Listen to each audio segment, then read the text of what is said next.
lui que Dieu a choisi. Parce que Acte 15, 14 dit, Dieu a jeté les regards vers les nations.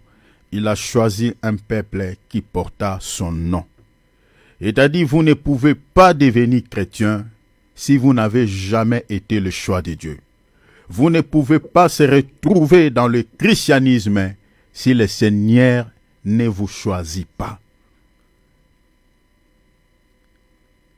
Donc, tel que nous sommes là, tel qu'on se retrouve là autour de la parole, chers enfants de Dieu, nous sommes le choix de Dieu.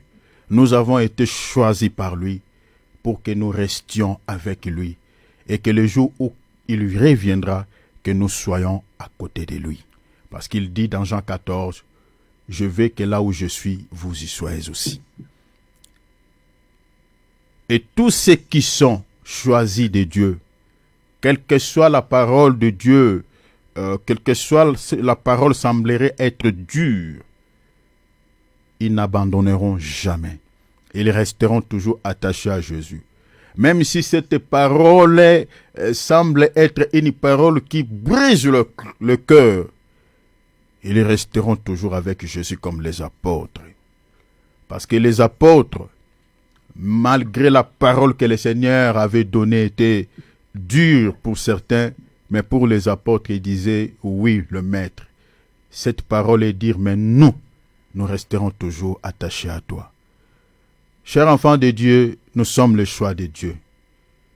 La parole de Dieu, c'est comme un marteau qui brise les rocs, déclare la Bible. Vous savez, quand le marteau brise les rocs ne restent pas calmes.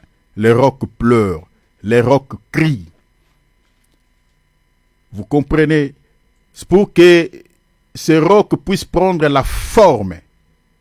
Elle va subir plusieurs coups du marteau.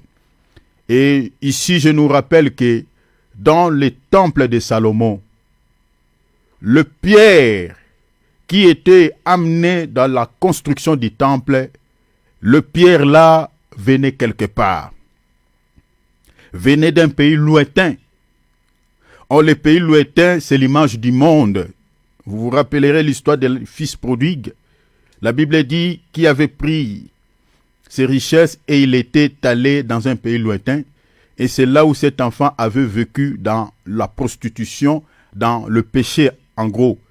Or, là où se trouve le péché, c'est le monde. Donc, nous comprenons que le pays lointain, c'est l'image du monde. Et le Pierre là quittait un pays éloigné pour arriver à Jérusalem à la construction du temple. Mais le Pierre là qui quittait ce pays éloigné ne pouvait pas être amené dans le temple de Dieu sans passer par la carrière. Il y avait des gens qui travaillaient dans la carrière et là-bas on donnait chacune des pierres une forme. Ici je suis dans 1 Roi chapitre 5e.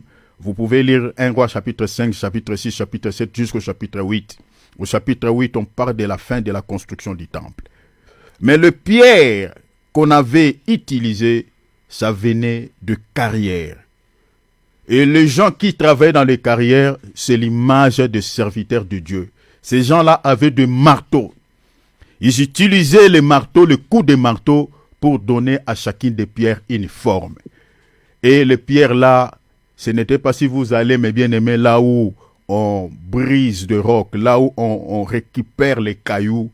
Vous savez, il y a des machines là-bas, il y a toujours des bruits. Les pierres parlent, le pierre crie, le pierre pleure. Parce que ce n'est pas facile, parce qu'ils subissent ou elles subissent le coup des marteaux, le coup des birins. Or, la parole de Dieu est comparable à un marteau qui brise le roc. Vous savez, la bonne parole n'a jamais réjoui l'âme. Jamais. Parce que ça fait toujours mal. Jésus dit, je suis venu pour ceux qui sont malades. C'est-à-dire, il parlait, je suis venu pour les pécheurs. Les malades sont des pécheurs. Vous savez, le médicament qui soigne bien, la majorité de ces médicaments fait toujours mal. Il y a toujours des effets secondaires que la chair déteste. Et la parole de Dieu est comparée à un médicament qui fait mal, mais qui va te guérir du péché, qui va te soigner du péché, qui va t'accorder la vie, qui va te donner la vie, qui va conserver ta vie afin que tu ne meurs pas. Si la parole de Dieu te caresse au sens du poil, cette parole-là n'est pas vraiment la parole de Dieu parce qu'elle ne te sauvera pas. Si tu veux être amené dans les temples, dans la construction du temple, il faut que tu acceptes que tu passes dans la carrière entre les mains de gens qui travaillent dans la carrière, qui ne sont rien d'autre que les ministres de Dieu. Aujourd'hui, nous sommes un édifice spirituel, selon Ephésiens 2:20. Nous sommes en train de construire, de bâtir. L'apôtre Pierre, il dit comme un sage architecte, je pose les fondements comme un sage architecte, et celui qui bâtit dessus prenne garde à la manière dont il bâtit. Nous sommes des bâtisseurs, nous sommes des maçons, mais on ne pose pas une pierre en désordre, mais il faut que tu tailles, tu regardes, tu redresses cette pierre avant de les placer dans la construction du temple qui n'est rien d'autre que le corps de Jésus. Parce que l'Église est le corps de Jésus. Jésus lui-même, il dit que je suis un temple.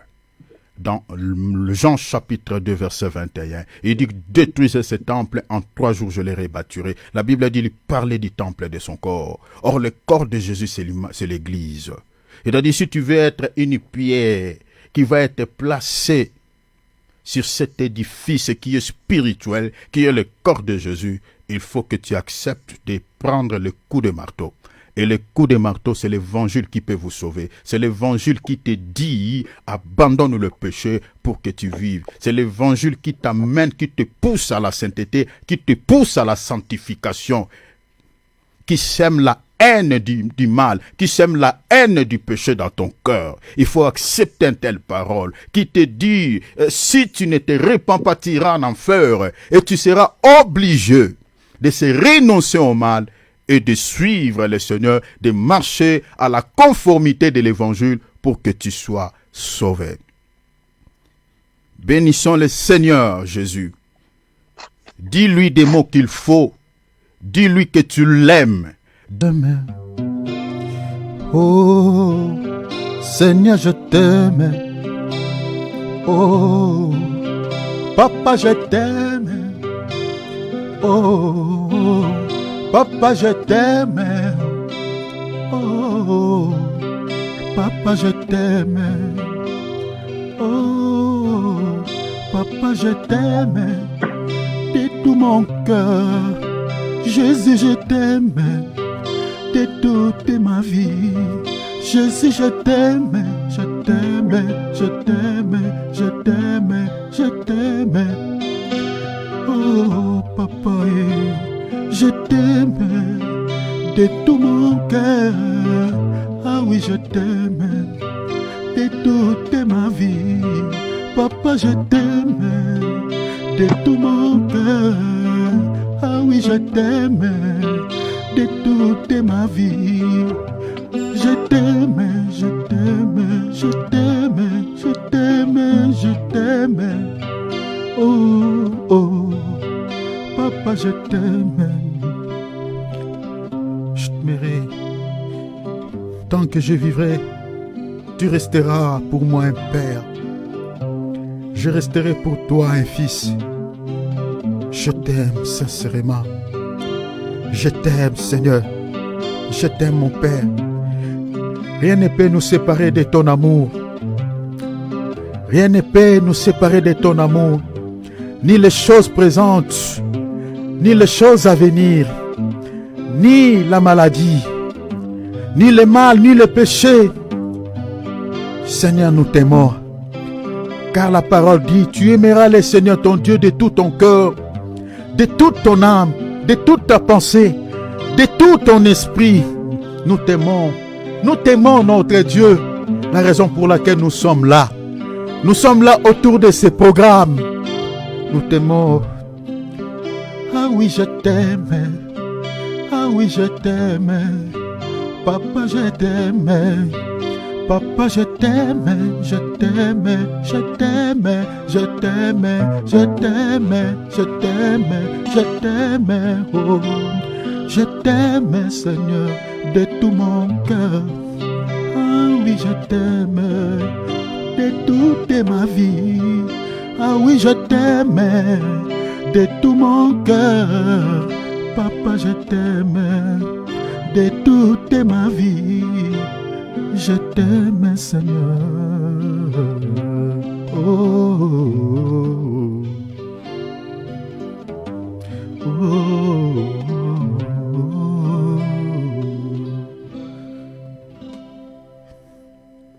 Nous t'aimons notre Dieu. Nous t'aimons notre Dieu. La Bible dit, celui qui l'aime obéira à ce qu'il dit. Mais celui qui ne l'aime pas n'obéira pas à ce qu'il dit. Je suis dans Jean chapitre 14, versets 23 à 24. Si tu aimes le Seigneur, tu marcheras dans l'obéissance de sa parole. Mais si tu ne l'aimes pas, tu n'obéiras pas à ce qu'il dit. Beaucoup dans la bouche, ils disent « Seigneur, je t'aime ». Mais leurs œuvres, leurs actions n'attestent pas qu'ils aiment le Seigneur parce qu'ils n'obéissent pas à ce qu'il dit, parce qu'ils ne respectent pas sa parole. Il dit, si tu m'aimes, obéis à ce que je dis. Mais celui qui ne m'aime pas, ne respecte pas ce que je dis. Tout ce que tu peux demander à lui, qu'il sème l'amour dans ton cœur. Si l'amour de Dieu déborde au-dedans de toi, tu ne commettras pas le péché par la crainte, mais parce que tu l'aimes. Nous en avons besoin à des temps comme ceci. Nous en avons besoin. Le Seigneur, conformément à tout ce qu'il a dit dans Matthieu 24, au sujet de sa deuxième venue, au sujet de l'enlèvement, après avoir énuméré plusieurs événements qui vont se dérouler avant son retour, il dit dans le chapitre 24 de l'évangile de Matthieu, à partir du verset 10, 11, il dit, celui qui persévérera jusqu'à la fin sera sauvé. Dans un autre langage, celui qui ne persévérera pas jusqu'à la fin ne sera jamais sauvé. Quand on parle de la persévérance, c'est qu'il y aura des circonstances et des situations qui vont nous intimider de pouvoir baisser la garde, qui va nous intimider, semer la peur dans nos esprits, de pouvoir abandonner la foi. Mais le Seigneur dit, tenez-vous bon, parce que vous ne pouvez pas persévérer dans la foi, dans la vie chrétienne, si vous n'avez pas la tenance, si vous n'avez pas un esprit ferme, si vous n'avez pas la foi. Je vous ai enseigné ici que cela marche toujours de pair, la persévérance et la foi. Les temps auxquels nous sommes en train de passer dans ce monde, chers enfants de Dieu, nous avons besoin de la persévérance. Nous avons besoin de la persévérance. Demande à Jésus. Peu importe le temps que tu traverses, peu importe les circonstances que tu vives actuellement, demande à Jésus que tu n'abandonnes pas, que tu ne baisses pas les gardes. Le mariage ne te sépare pas avec Dieu. Tu es marié, mais fais comme si tu n'es pas marié. Sers le Seigneur, suis le Seigneur. Tu es célibataire, fais comme si tu n'es pas célibataire. Continue à persévérer. Que rien ne te sépare de Dieu. Pas les choses de ce monde, ni les choses, je ne sais pas, les choses à venir. Rien ne te sépare de lui. Dis à Jésus qu'il te donne un esprit ferme, que tu persévères dans la prière, par les bonnes œuvres, dans l'amour. Prions. Rien ne me sépare, rien ne me sépare. J'ai l'assurance d'être sauvé depuis que Jésus vit dans mon cœur. La vie éternelle qu'il m'a donnée, je suis à lui, à perpétuité. J'ai l'assurance, oh quelle victoire, ma condamnation est effacée. Oh Jésus à moi, plus que la vie jamais, je ne saurais te remercier. Qui me séparera de l'amour de Jésus? Ni nudité, ni tribulation, ni homme, ni ange, ni domination. Rien me séparera de mon Sauveur. Qui me séparera de l'amour de Jésus? Ni nudité, ni tribulation, ni homme, ni ange, ni domination. Rien me séparera de mon Sauveur. Rien me séparera de mon Créateur. Père, rien me séparera de mon Sauveur. Ni la maladie me séparera de lui, ni la pauvreté me séparera de lui, ni la famine me séparera de lui. Qui me séparera? Qui me séparera? Ni nudité, ni tribulation, ni homme, ni ange, ni domination. Rien me séparera de mon Sauveur. Rien me séparera de mon Créateur. Rien ne peut me séparer de ton amour. Alléluia. Linde ma brada, santi maimabo. De bien prier même en dehors de ce programme. 1 Corinthiens 6e. On va lire le verset 19 jusqu'au verset 20. Et vous notez encore 1 Jean chapitre 5e.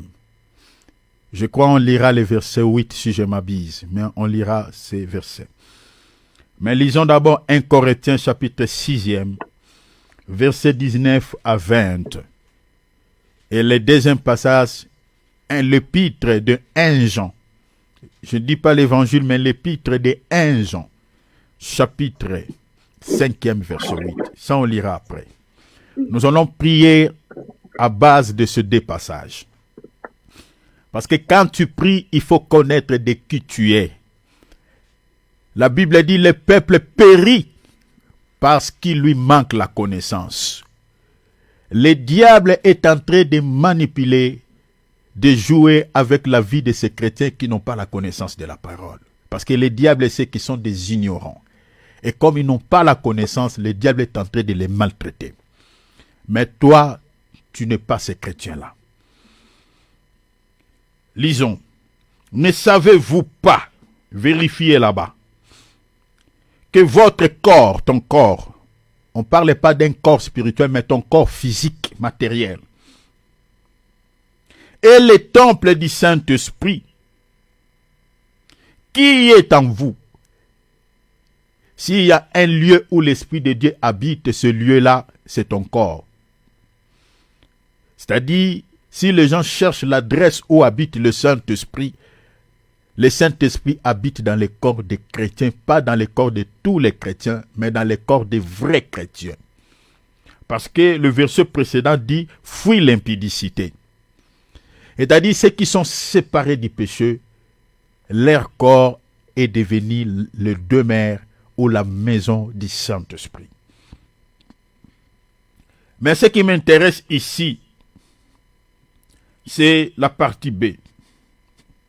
On dit, vos corps est le temple du Saint-Esprit qui est en vous, que vous avez reçu de Dieu, et que vous ne vous appartenez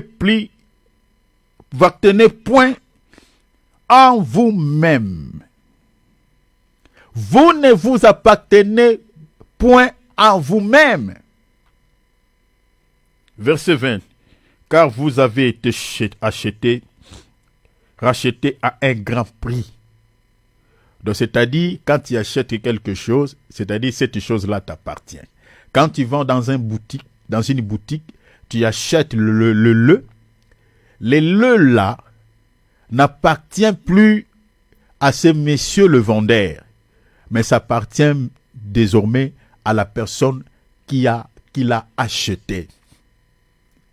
Ici, la Bible dit, vous avez été rachetés à un grand prix.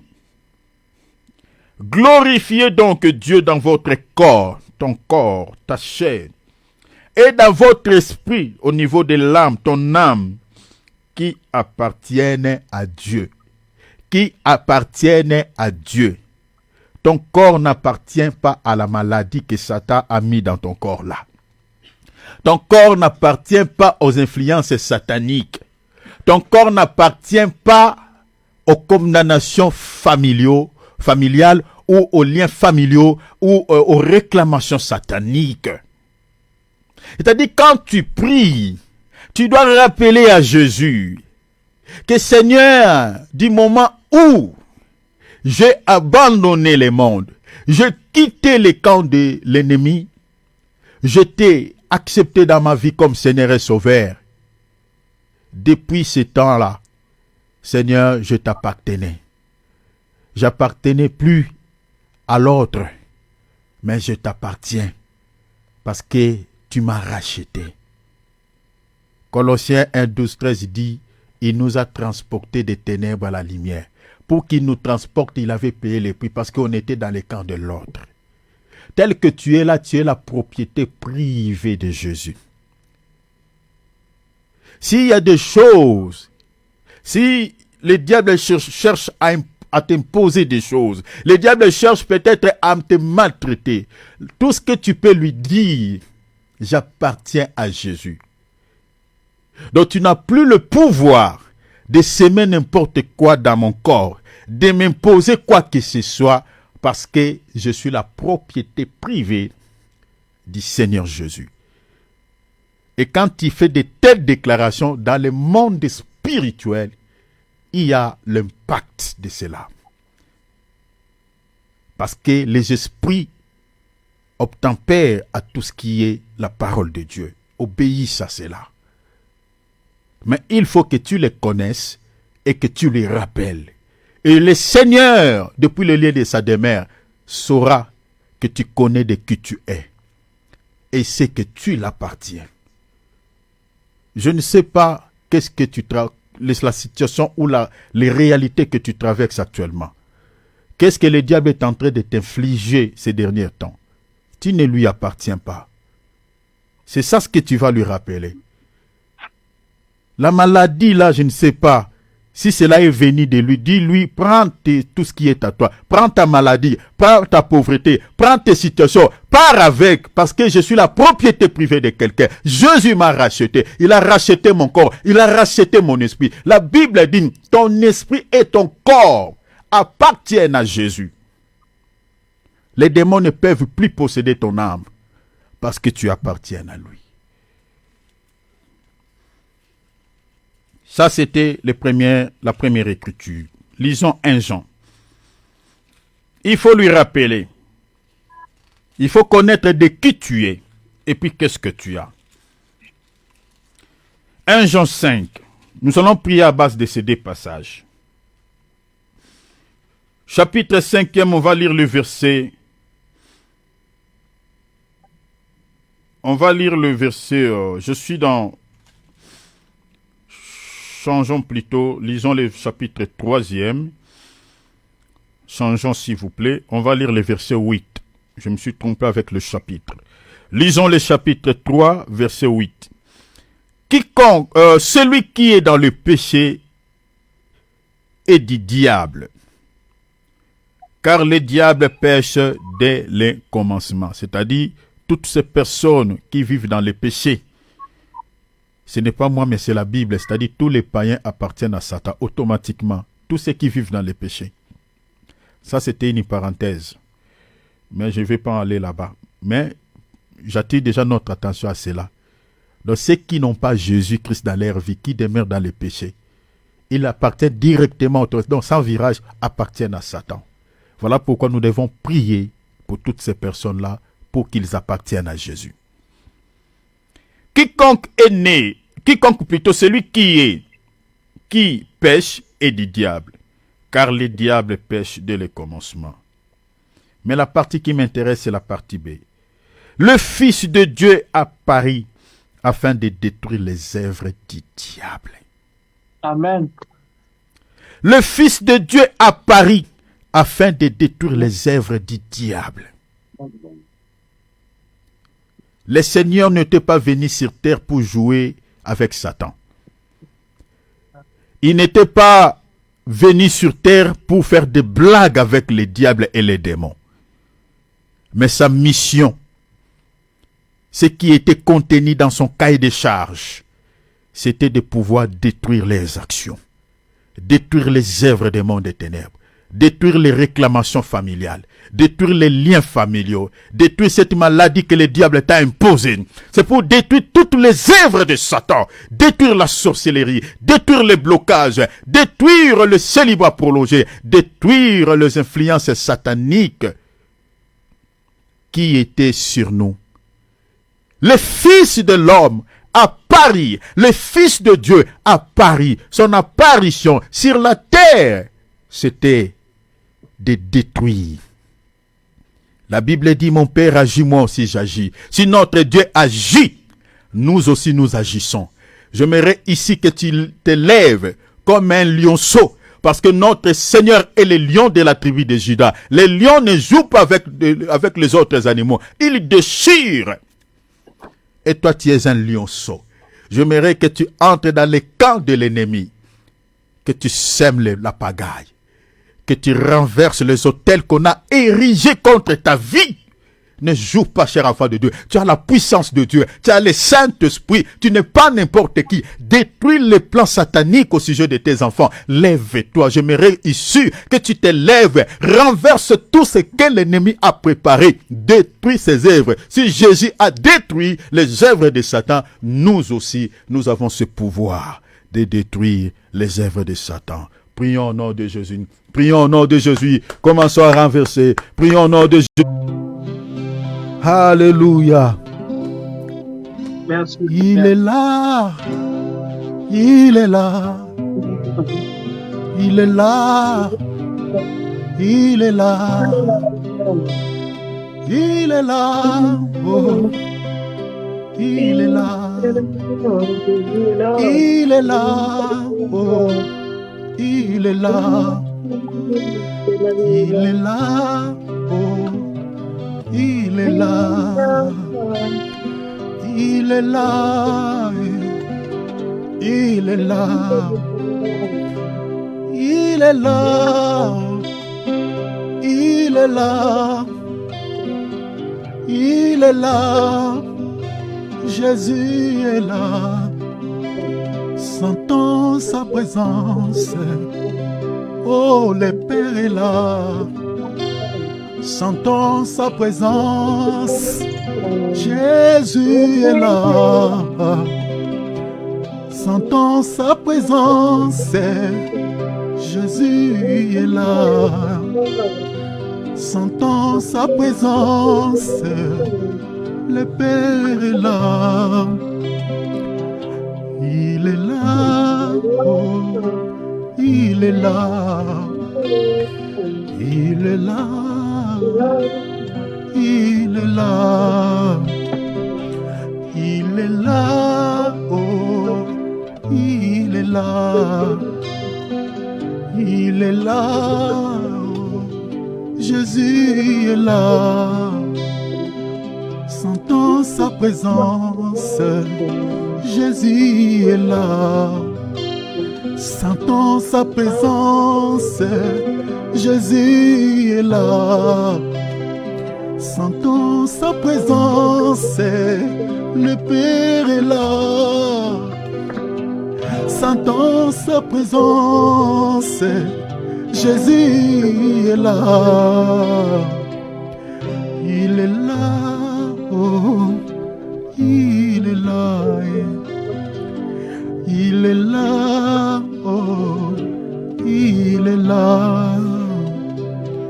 Il est là, Jésus, il est là. Il est là, oh, il est là.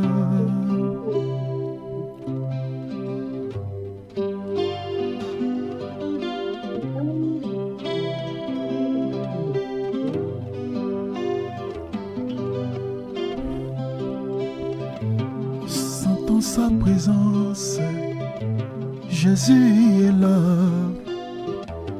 Sentons sa présence, le Père est là. Sentons sa présence, Jésus est là. Sentons sa présence, le Père est là. Il est là, Jésus, il est là. Il est là, Jésus, il est là. Il est là, Jésus, il est là. Il est là, Jésus, il est là. Sentons sa présence, Emmanuel est là. Sentons sa présence, Emmanuel est là.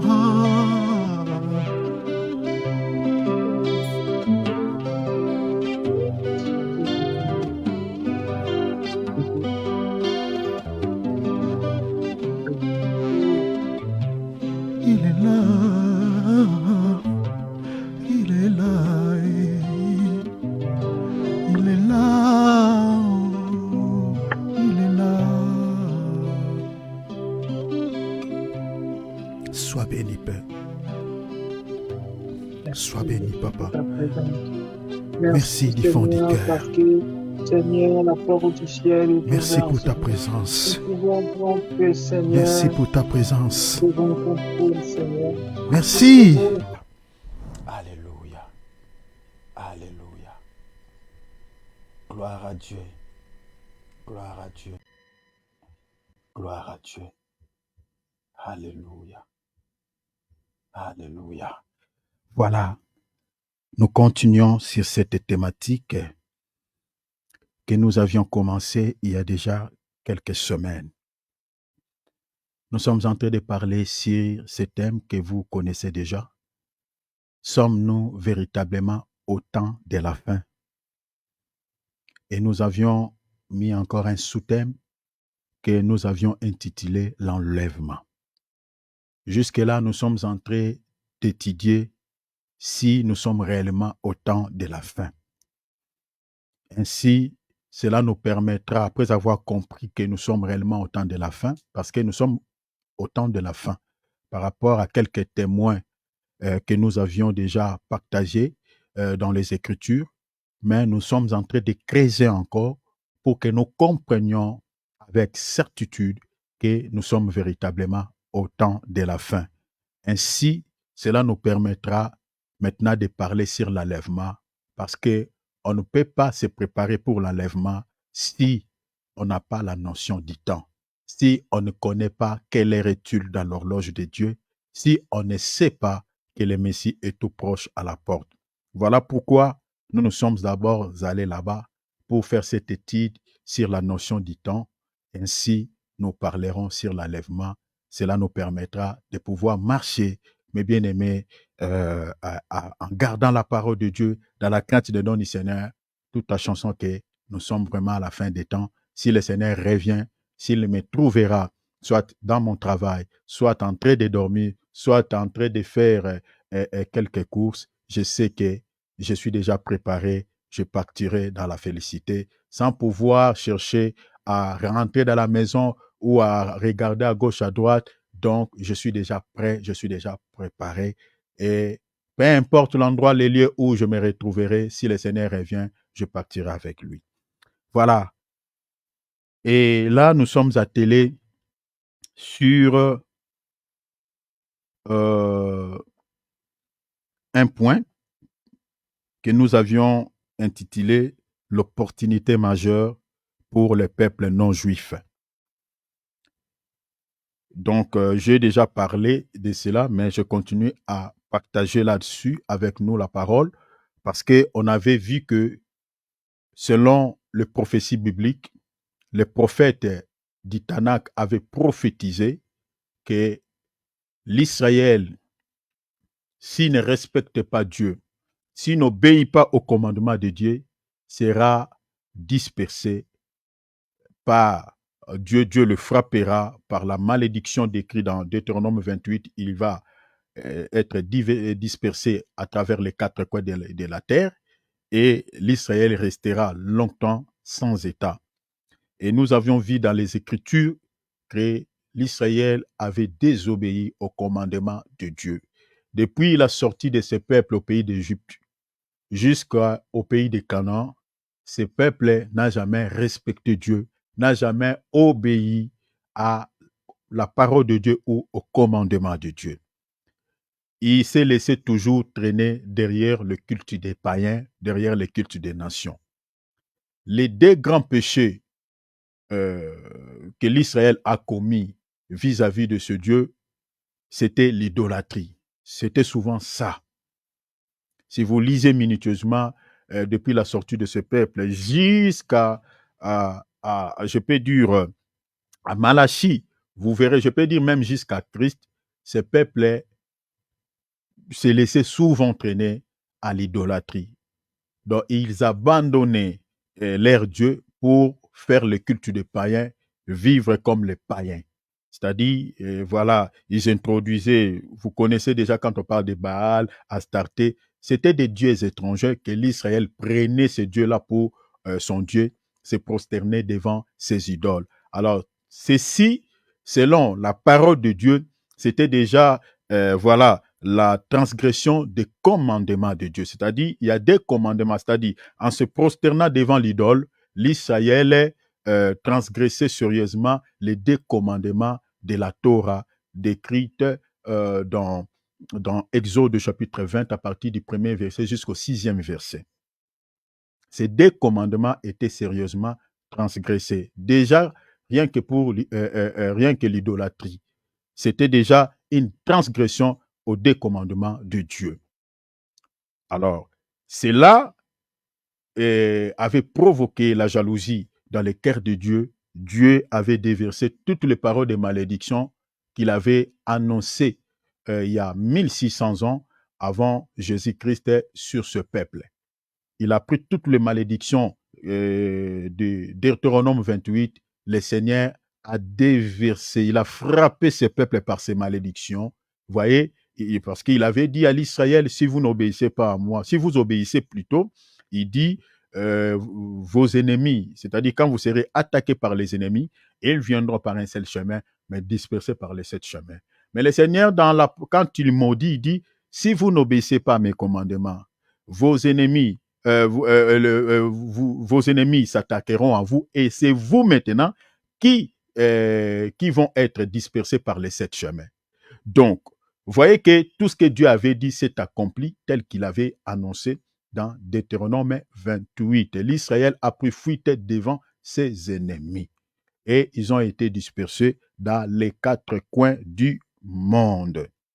Dans les quatre coins du monde. Je ne sais pas si vous aimeriez qu'on lise quand même une écriture qui approuve que l'Israël était dispersé dans les quatre coins du monde. Je ne sais pas si vous aimeriez qu'on lise cela. Je ne sais pas si vous aimeriez qu'on lise quand même pour que vous compreniez que l'Israël était dispersé dans les quatre coins du monde entier. J'aimerais qu'on lise une écriture qui nous montre noir sur blanc que ce peuple était éparpillé dans les quatre coins de la terre. C'est dans Ésaïe, on va lire Ésaïe, l'écriture je n'ai pas dans la tête, mais c'est dans Ésaïe, On va lire Ésaïe. Ésaïe, combien? Il était dispersé dans les quatre coins du monde. Voilà, donc le Seigneur a accompli ce qu'il avait annoncé à ses serviteurs, les prophètes. Il a abandonné ses peuples. Voilà. Donc, voilà, c'est tout ce qui était arrivé à ce peuple. Souffrez un peu, j'aimerais qu'on lise cela. Prenons Ésaïe 11, 11. On va lire jusqu'au verset 16. Frère David, si tu peux lire pour les bien-aimés. Voilà, si tu peux ouvrir ton micro. Je pense qu'aujourd'hui, tu dors pas. Oui. Hier, Non, je comprends pas. voilà. Dans ce même temps, le Seigneur étendra une seconde fois sa main Hmm, pour racheter les restes de son peuple, hmm. dispersés en Assyrie Dispersé et en Syrie, Égypte, en Assyrie. Continue. et en Égypte, Et en Égypte, à, à Patrox à Patros, et en Éthiopie, et en Éthiopie, à Élam, à Élam, à Ishi, à qui est mort, Shinéar. à Shinéar, À et Shinéar, c'est Babylone. Hein? Continue. et À à Hamath, Hamath, mhm. et dans les îles de la Dans mer, les îles de la mer. il élèvera une bannière Il pour les élèvera nations, une bannière pour les nations. il rassemblera les exilés d'Israël, Il rassemblera les exilés d'Israël. et il recueillera les dispersés de Juda. Et il recueillera les dispersés de Juda. Les quatre Vous voyez? Des extrémités de la quatre terre. extrémités de la terre. Je crois que ces versets nous donnent quand même, avec beaucoup de certitude, que ce peuple était dispersé dans les quatre coins de la terre. De tous les pays que vous connaissez dans ce monde, l'Israël était dispersé dans tous les pays. C'est pour cela ici, les listes est non exhaustive. Donc, on a donné quelques pays parce que Elam, aujourd'hui, ces pays-là sont des pays, je crois, c'est Libye ou d'autres pays de l'Afrique. Vous voyez, même dans mon pays, au Congo, les Juifs étaient là. Je connais cela. Partout, en France, nous parlons. En Syrie, comment? En Russie, il y a même un État qu'on appelle Birobidjan. C'est l'État juif. C'est là où Staline les avait envoyés là-bas. C'était pas pour leur faire du bien, mais c'était pour les exterminer parce que là-bas, il faisait tellement froid comme pas possible. Mais grâce à Dieu, ils ont survécu face au froid, bien qu'il y ait un grand nombre qui étaient morts. Vous voyez, après avoir peuplé cet espace-là, parce qu'il y avait des... C'était comme Alaska, quoi. Et là, Dieu les a fait grâce, ils ont peuplé. C'est tout un État, vérifiez cela même sur le net, vous allez voir ça. Donc, il y a bien des Juifs qui sont rentrés chez eux, mais ceux qui ont eu des biens là-bas, ils sont restés. C'est un État d'Israël, mais en Russie.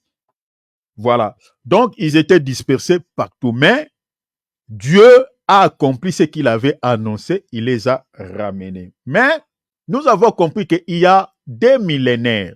C'est-à-dire, nous comptons depuis l'an 70 jusqu'à 1948. Donc, vous comprenez que l'Israël, comme Osée avait dit, restera longtemps sans État, sans roi, sans sacrifice. Cela est accompli tel que les prophètes Osée avaient annoncé. Pourquoi? Parce qu'ils avaient désobéi au commandement de Dieu. Parce qu'ils n'avaient pas respecté la parole de Dieu. Comme je nous avais démontré ici que bien des années, le Seigneur avait dit, si vous ne respectez pas ma parole, regardez toutes ces paroles de malédiction que je prononce contre vous. Cela s'accomplira sur vous.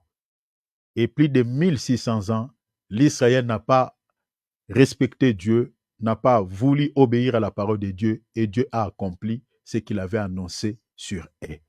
C'est pour dire que, tel que nous sommes ici dans ce monde, Le Seigneur nous a déjà tous avertis au sujet du paradis et au sujet de l'enfer. C'est-à-dire, si on ne respecte pas Dieu, le Seigneur déjà a dit, voici, je mis devant vous le chemin de la vie et le chemin de la mort. J'ai mis devant vous le bien et le mal. Mais il dit, choisis la vie afin que tu vives. C'est ça ce que Dieu dit à l'homme. Je suis dans Deutéronome, chapitre 30.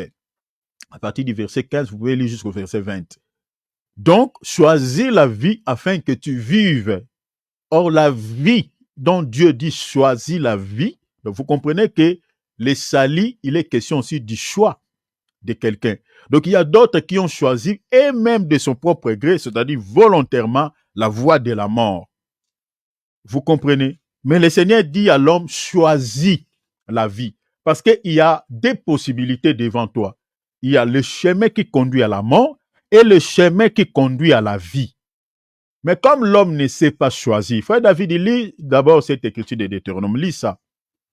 S'il te plaît, mon frère, Deutéronome 30, lis les versets 15 et puis tu sautes, tu lis directement les versets 20, 19 à 20. Allez-y là-bas. Notez Deutéronome chapitre, ce sont des versets qui me viennent comme ça. J'introduis notre sujet par ces versets. Allez-y, mon frère. Verset 15. Hein? Deutéronome chapitre 30, lis les versets 15. Voici, je mets aujourd'hui devant toi. Voici, je mets aujourd'hui devant toi quoi? La vie. La vie les biens. Et les biens. La mort et le mal. La mort et le mal. Lis directement les versets 19.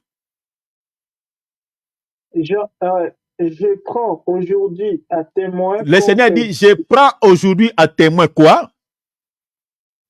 Contre vous, les cieux. Les cieux. Et la terre. Et la terre. Continuez, mon frère. J'ai mis devant toi la vie. Il répète encore, j'ai mis devant toi la vie. Et la mort. Et la mort. La bénédiction et la malédiction. La bénédiction et la malédiction. Choisis la vie afin que tu vives. Il dit choisis la vie afin que tu vives. Tu peux t'arrêter là, mon frère. Donc, vous comprenez que la vie et la mort sont au pouvoir de la langue, comme dit Proverbe. C'est-à-dire, l'homme, il a le choix. Vous comprenez ici, les gens qui, délibérément, je peux dire, pratiquent la sorcellerie, l'occultisme, voilà, toutes les mauvaises choses, ils ont le choix. Ils ont le choix de continuer ou de persister dans ce sens ou d'abandonner pour choisir maintenant les biens. Le Seigneur dit, j'ai mis devant toi les biens et les mal, la mort et la vie. Mais c'est à toi maintenant de faire le choix. Si tu choisis les biens, si tu choisis la vie, tu vivras. Mais si tu fais le choix de la mort ou du mal, là tu mourras. Vous comprenez? Donc l'homme a le choix. Quand les gens disent que non, voilà, je ne sais pas, toutes les raisons que les gens fournissent pour ne pas suivre le Seigneur, donc ils ont le choix. C'est pour cela que quand on prêche, on laisse l'homme libre. L'homme est libre de choisir, de pouvoir accepter ou de rejeter, de refuser. Donc Dieu n'impose personne. De tel que nous sommes là, chers enfants de Dieu, nous avons choisi Jésus. Nous avons choisi la voie de la vérité parce que nous voulons sauver nos vies. Donc, mais il y a certains, voilà, qui viennent dans nos assemblées, ils continuent toujours à persister dans les mal. Ils continuent toujours à marcher comme les païens. Donc, on est désolé pour ce genre de chrétiens parce qu'ils choisissent délibérément, voilà, la voie de la mort. Parce qu'il faut comprendre que quand le Seigneur dit choisis la vie afin que tu vives, la vie là c'est quoi? La vie c'est tout un homme, non? Jean chapitre 14 verset 6. La vie c'est tout un homme. Le Seigneur dit je suis le chemin, la vérité et la vie. Donc c'est-à-dire en d'autres termes, quand Dieu dit choisis la vie, c'est-à-dire si Jésus est la vie, c'est que Satan est la mort. Vous comprenez? Donc, c'est-à-dire, c'est de choisir Jésus afin que tu vives. Jésus aujourd'hui, c'est la parole. Vous comprenez cela? Donc c'est ça, en fait, ce qui est dit là-bas. Mais malheureusement, nous avons l'arche et la porte espacée. Ici, je suis dans Matthieu chapitre 13, verset 7 ou 7 et 13. La Bible dit, la porte étroite est resserrée. Peu de gens qui les trouvent. Mais c'est le chemin qui mène à la vie. Mais large est la grande route. Et beaucoup entrent par là. Mais c'est le chemin qui mène à la perdition. Ça, c'est le constat amer que nous avons aujourd'hui dans ce monde. Les gens veulent des églises où des hommes de Dieu sont reconnus, sont renommés. Les gens veulent prier là où il y a la foule. Les gens veulent prier là où il y a des miracles, il y a des signes et des prodiges. On a dit ce qu'on ne vient pas. On veut ces choses. Mais il faut se rassurer. Est-ce que vous êtes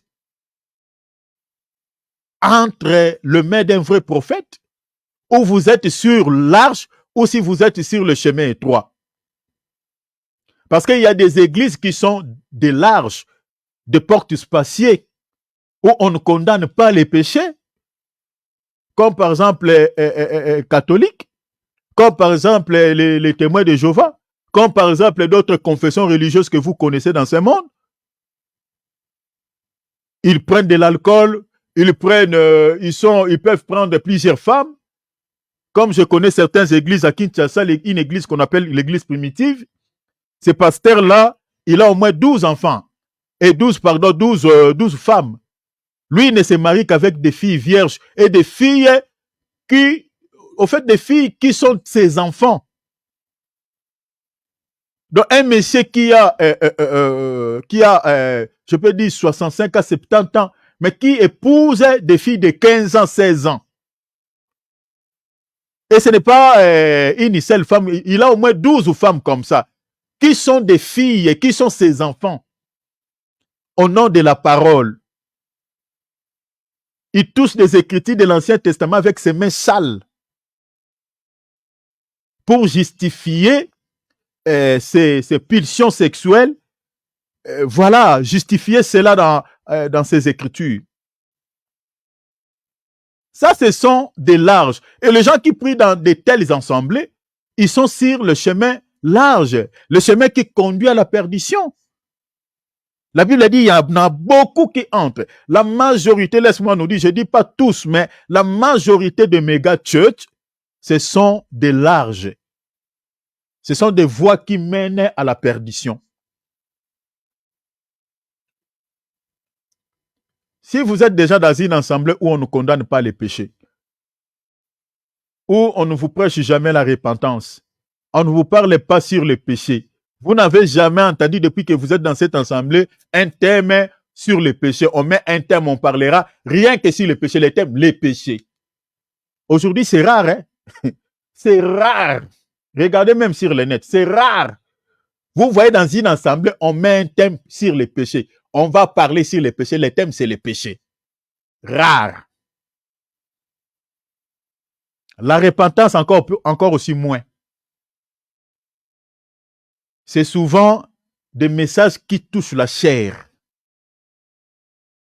Jamais vous entendez les serviteurs dans certaines églises parler sur l'enlèvement, parler sur le temps de la fin, parler sur le retour du Seigneur Jésus-Christ, parler sur la croix. Rare. Et là, si vous êtes dans une église comme ça, vous êtes dans l'arche, la voie qui mène à la perdition. Parce que la porte étroite, c'est le chemin qui mène à la vie, mais la Bible dit c'est resserré, c'est petit.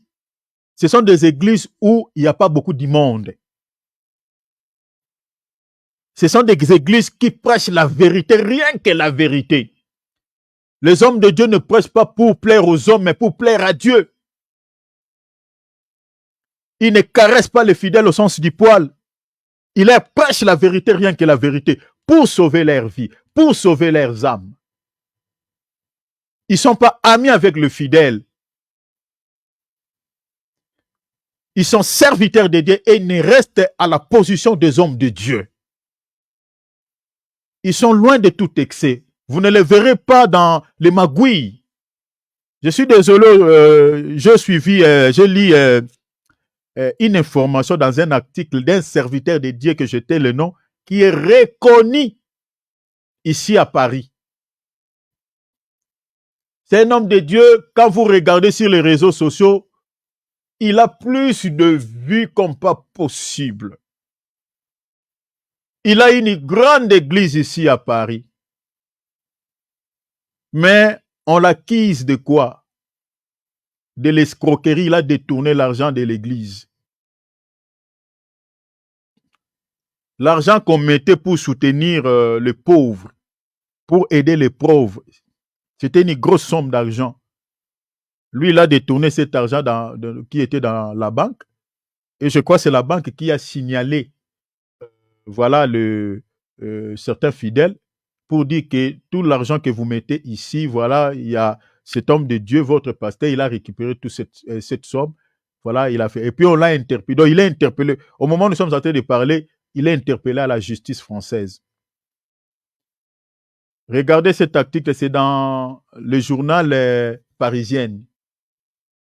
Le journal parisien, là, si vous regardez, vous tomberez sur cette information. Ça, ce sont les scandales qu'on retrouve chez certains serviteurs de Dieu. C'est tragique. Et si vous regardez son enseignement, il ne parle que sur les démons, voilà, nanani, nanana. Jamais j'ai entendu qu'il parle sur les péchés, l'enlèvement. Non, jamais. Jamais, jamais. Je ne sais pas s'il a prêché, mais moi, en tout cas, depuis que je regarde je n'ai jamais vu. Faisons attention, chers enfants de Dieu. Faisons attention. Alors, je suis en train de dire que l'Israël, il y a un temps où l'Israël était resté sans État. Alors, cette période prolongée, nous avions dit que c'était l'opportunité qui était accordée aux non-juifs. Alors, je suis dans Romains chapitre, j'aimerais aller vite et puis qu'on termine ces points, parce que nous sommes plus attelés là-bas. Comme ça, nous puissions entamer directement un autre point. Prenons Romains 11. Prenons Romains 11. On explique maintenant ces temps où l'Israël était resté sans État. Ces temps-là, qui équivaut à 2 millénaires, où l'Israël était resté sans État, qu'est-ce qui s'était passé? Nous sommes en train de dire que pendant cette période, c'était une opportunité que Dieu avait accordée aux nations de pouvoir entrer dans la grâce qui n'était pas le leur. Alors, lisons Romains chapitre 11, verset 25, rapidement, jusqu'au verset 27. Allez-y, mon frère David, s'il te plaît. Romains 25. Romains 11, 25. Lisez jusqu'au verset 27. Car je ne veux pas, frère, que vous ignorez ce mystère. Car je ne veux pas, frère, que vous ignorez ce mystère. Je vous avais dit que quand on dit mystère, veut dire quelque chose qui est caché, quelque chose qui est scellé, quelque chose qui demande au fait la révélation pour la comprendre. Parce que ici, l'apôtre Paul parle d'un mystère, mais ce mystère-là, c'est quoi? Continuez, mon frère. Afin que vous ne vous regardiez point comme un sage. Afin que vous ne vous regardiez point comme un sage. C'est qu'une partie d'Israël. Continuez. Est tombée dans l'endurcissement. Continuez, mon frère. Jusqu'à ce que la totalité des païens soit entrée. Donc, vous voyez ce que l'apôtre Paul appelle mystère ici.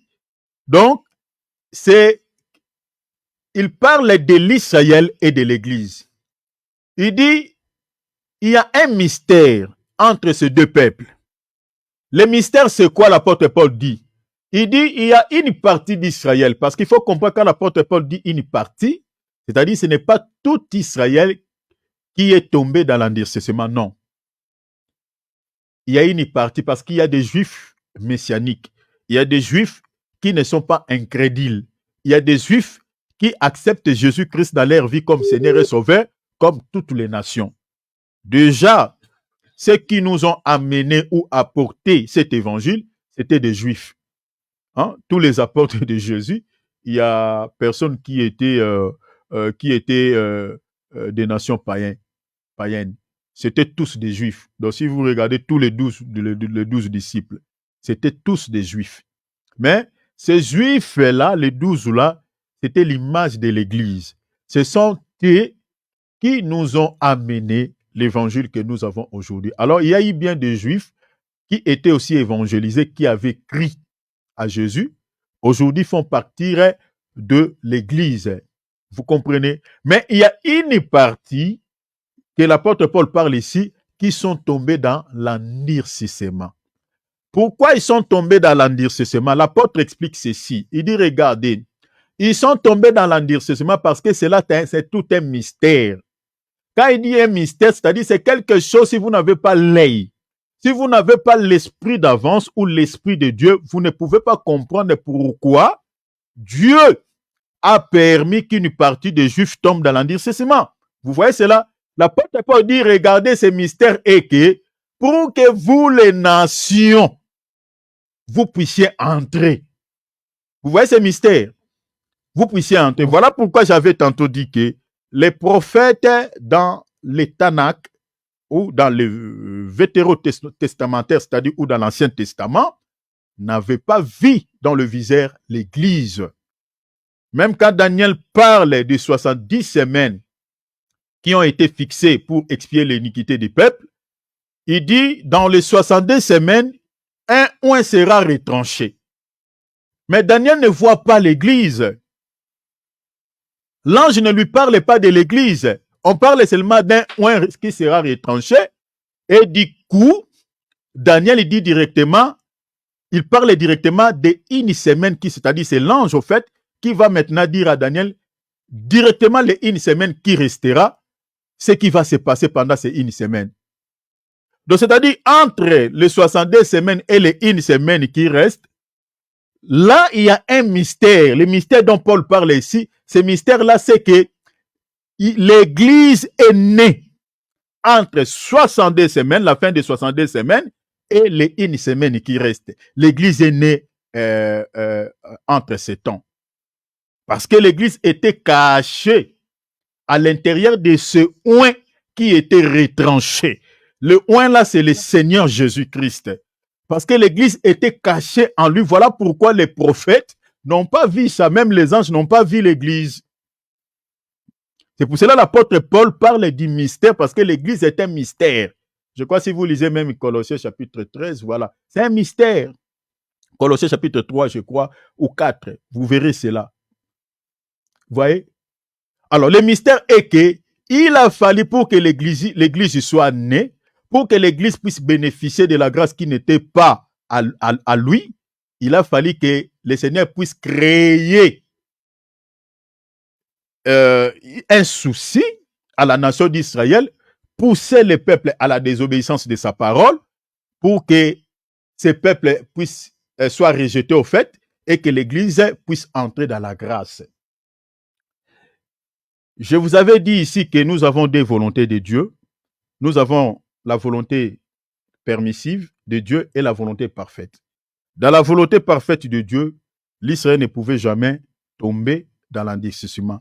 Mais dans la volonté permissive, nous avions dit que Dieu avait permis que ce peuple tombe dans l'endurcissement pour que les nations aussi soient sauvées. Pourquoi? Parce que, suivez-moi ici très bien, nous sommes dans l'enseignement. Parce que depuis notre père de la foi, Abraham, Dieu avait prophétisé au sujet de deux peuples. Il avait montré à Abraham deux postérités. Une postérité était comparée aux étoiles dans le ciel. Et une autre postérité était comparée à la sable de la mer. Alors, la postérité qui était semblable aux étoiles, c'était ça l'image de l'Église, parce que l'Église est céleste. Maintenant, la postérité qui était comparable au sable de la mer, cette postérité n'est rien d'autre que l'Israël dans la chair. Vous comprenez? Si vous lisez Genèse chapitre 12, vous allez voir ça. Il dit, je crois que, David, on va revenir dans Romains, Allez d'abord là-bas rapidement pour que nous puissions comprendre quelque chose qui est caché. On va revenir dans Romains. Allons-y là-bas. Rapidement, mon frère, on regarde le temps. Regardez Romains chapitre, plutôt Genèse chapitre 12. Regardez ce qui est dit là-bas. Lisez les versets, je crois, les versets 2. Ouais. Je ferai de toi une grande nation. Vous voyez, il dit, je ferai de toi une grande nation. On ne parlait pas des nations, une grande nation au singulier. Là, il est question de l'Israël. Vous voyez? Il dit, je ferai de toi une grande nation. On parle ici d'une nation. D'une nation. C'est-à-dire, ici, cette promesse, c'est pour l'Israël. Ce n'est pas pour l'Église. Donc, le Seigneur a déjà prophétisé au sujet de ce peuple. Il dit, en toi, il y aura un peuple qui sera béni en toi. Mais cette promesse que Dieu est en train de faire à Abraham ici ne concernait pas seulement l'Israël, mais concernait aussi les nations. Lis maintenant le verset 3. Ok, attends. Je bénirai ceux qui te béniront et je maudirai ceux qui te maudiront. Et toutes les familles de la terre. Vous voyez cela? Et toutes les familles de la terre seront bénies en toi. Vous voyez cela? Donc, vous comprenez, ici maintenant, on parle maintenant de toutes les familles, c'est-à-dire la bénédiction d'Abraham ne sera pas uniquement pour l'Israël, mais sera aussi pour toutes les familles de la terre. Mais maintenant, pour que Dieu accomplisse, puisse mettre en action cette promesse ou réaliser cette promesse, il a fallu que Dieu puisse maintenant créer un souci au sein de la nation d'Israël. Parce que c'est à eux premièrement que la parole a été annoncée. Maintenant, pour que nous, les nations, puissions entrer dans la grâce, il a fallu que ces peuples puissent nous laisser la place. Dans Ésaïe chapitre 49, verset 6, la Bible dit que quand le Messie viendra, il sera la lumière et le salut de toutes les nations jusqu'aux extrémités de la terre. Mais comment est-ce que cette promesse allait s'accomplir? Dieu a dit à Abraham, il a répété cela même dans la bouche de tous les prophètes. Jésus lui-même, quand il est venu, il dit, allez partout, il s'adresse à ses apôtres, allez partout dans le monde, faites de toutes les disciples, faites de toutes les nations mes disciples. Les baptisons au nom du Père et du Fils et du Saint-Esprit. Enseignez-les tout ce que je vous ai prescrit. Le Seigneur a envoyé ses disciples à toutes les nations. Donc vous comprenez que le Seigneur lui-même ne pouvait pas être la lumière des nations, ne pouvait pas accorder le salut à toutes les nations quant à la chair, mais il a fallu que le Seigneur puisse se déverser sur ses apôtres. Maintenant, ces apôtres-là, maintenant, c'est à eux qui devaient maintenant aller ça et là pour pouvoir évangéliser. Suivez-moi très bien parce que je suis en train de nous expliquer au fait le temps, c'est-à-dire le temps auquel l'Israël avait passé en exil où il n'y avait pas l'État. Et j'explique aussi que l'opportunité majeure des nations, c'est-à-dire l'opportunité majeure accordée à nous les non-juifs, à nous les nations. J'explique aussi cela. Et qu'est-ce qui s'était passé pendant ces 2 millénaires? J'explique que je suis en train d'expliquer qu'il y a bien des prophéties que le Seigneur avait annoncées via la bouche de ses prophètes au sujet de nous, les nations. C'est pour cela que je commence dans Genèse chapitre 12, qu'on était aussi dans la promesse de Dieu. Dieu aussi voyait les nations, c'est-à-dire en Abraham. C'est-à-dire, à l'intérieur d'Abraham, Dieu voyait 2 peuples, l'Israël et les nations. Voilà pourquoi il avait montré 2 postérités, une qui était céleste et autre qui était terrestre. Mais tous les prophètes aussi du Tanakh ont prophétisé aussi dans ce sens. Maintenant, quand Jésus est venu, Jésus devait accomplir cette prophétie, mais physiquement comme ça, Jésus ne pouvait pas l'accomplir parce qu'il allait partout dans le monde prêcher. Il a fallu qu'il se déverse sur les apôtres. Et comment est-ce que Jésus s'est déversé à l'intérieur de ses apôtres? C'est lorsqu'il était devenu esprit. C'est pour cela, c'est ici, nous disons que il n'y a pas 3 dieux, il n'y a pas 4 dieux. Il a dit que je suis avec vous jusqu'à la fin du monde. Jésus physiquement ne pouvait pas accomplir cette promesse de Dieu au sujet des nations. Physiquement, il a fallu qu'il devienne esprit. Il a fallu qu'il devienne esprit. C'est déverser sur des corps pour accomplir la prophétie que Dieu avait dit au sujet des nations par Abraham, et puis ce qu'il avait dit dans la bouche de tous les prophètes. Lisons d'abord, lisons, frère David, répétez Ésaïe 49, 6. Répétez cela. On va revenir dans Romains. Répétez cela. Sois rapide, mon frère David. On commence rapide. Tac, tac, tac, tac. Rapide, s'il vous plaît. Pour qu'on garde du temps. 49, 6. 49, 6.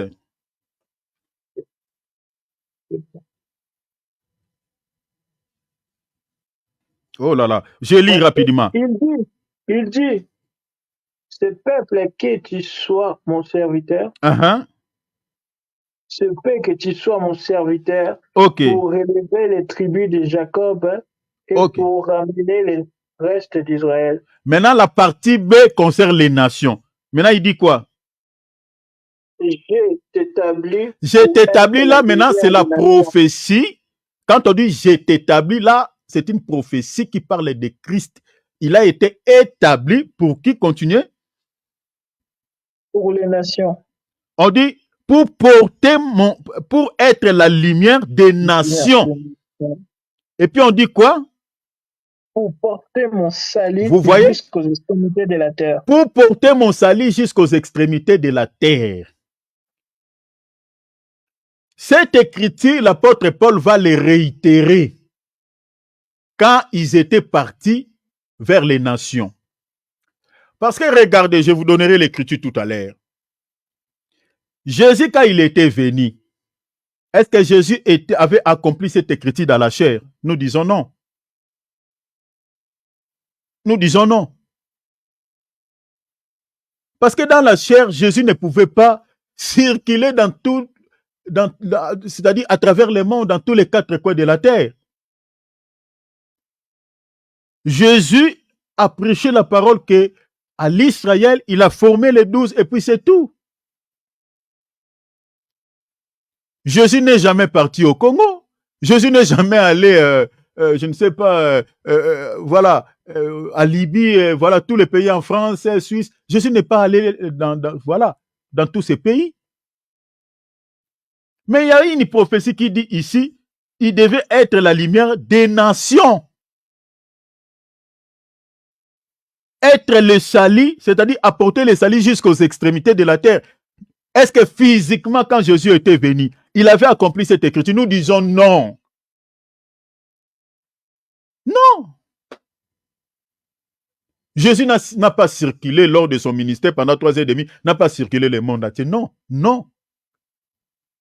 Mais comment est-ce que Jésus a accompli cette prophétie? Jésus l'a accompli lorsqu'il est devenu esprit. Il a fait, c'est pour cela il a dit quoi? Il est avantagé que je m'en aille. Avantagé pour qui? Pour que les nations puissent bénéficier du salut. Qu'il retourne maintenant comme esprit.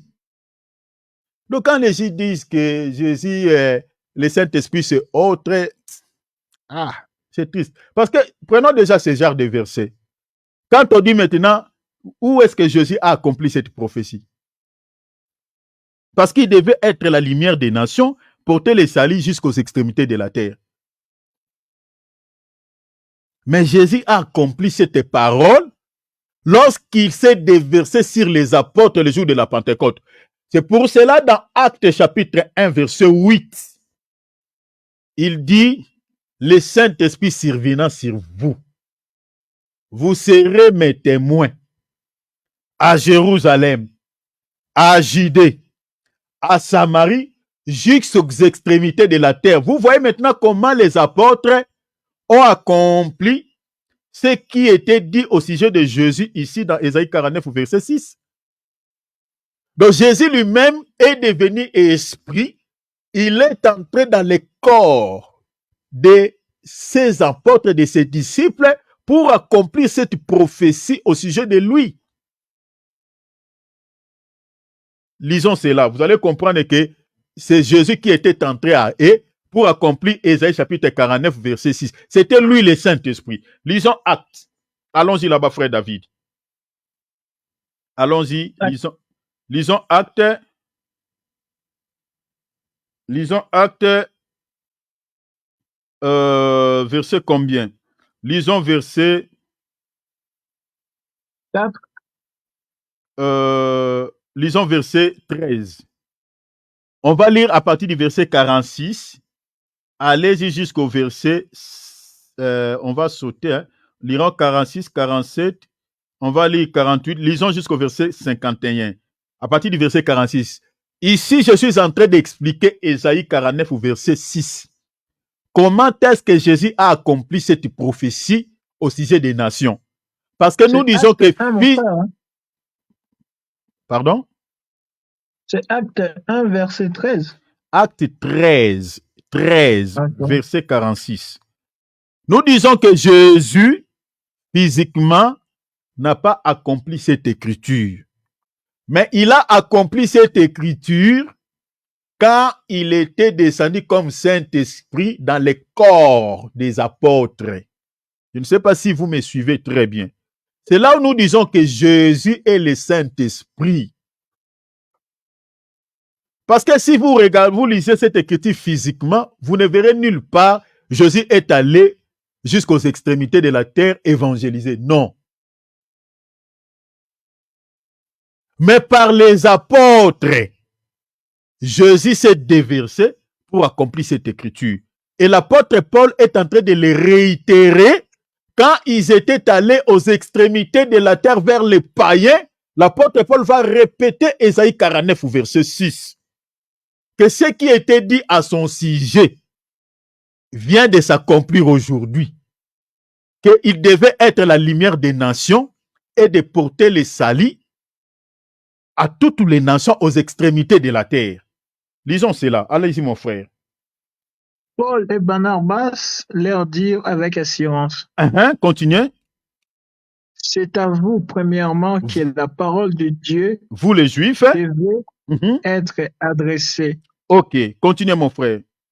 Mais puisque vous la repoussez et que vous vous jugez vous-même indigne de la vie éternelle, voici, nous tournons vers les païens. Nous tournons vers les païens.